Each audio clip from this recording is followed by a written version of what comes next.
চলো নিজেকে বদলাই দেশ বদলাই এই স্লোগানকে সামনে রেখে রিভাইভার স্পোর্টিং ক্লাব লিমিটেডের ব্যতিক্রমী উদ্যোগে ঢাকায় শুরু হলো ফুটবল টুর্নামেন্ট।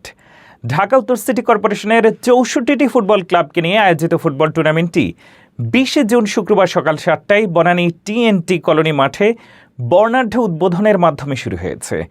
উদ্বোধনী অনুষ্ঠানে প্রধান অতিথি হিসেবে উপস্থিত ছিলেন বিশিষ্ট ক্রীড়া সংগঠক, রিভাইভার স্পোর্টিং ক্লাবের উপদেষ্টা এবং ফেনী 3 দাগনভূঞা সোনাগাজী উন্নয়ন পরিষদের চেয়ারম্যান ডাক্তার ফখরুদ্দিন মানিক।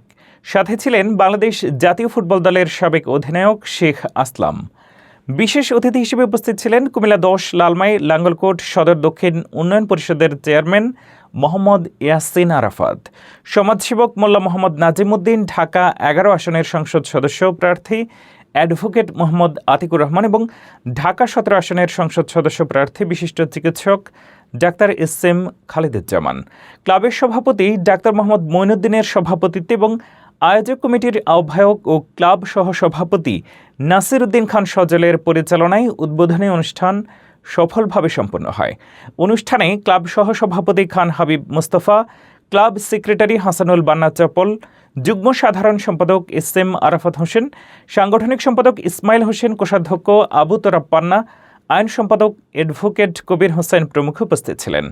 রামপুরা, বাড্ডা ও ভাটারা এলাকার 8টি ক্লাবের মধ্যে নকআউট ও সেমিফাইনাল খেলা অনুষ্ঠিত হয়। অংশগ্রহণকারী ক্লাবগুলোর মধ্যে ছিল Badda green club, Banasree alliance platinum club Bashundhara, Badda উত্তর স্পোর্টিং ক্লাব ও রামপুরা ইউথ ক্লাব। নকআউট পর্বের খেলা ও সেমিফাইনাল শেষে প্ল্যাটিনাম ক্লাব বসুন্ধরা ও বাড্ডা গ্রিন ক্লাব ফাইনালে ওঠে।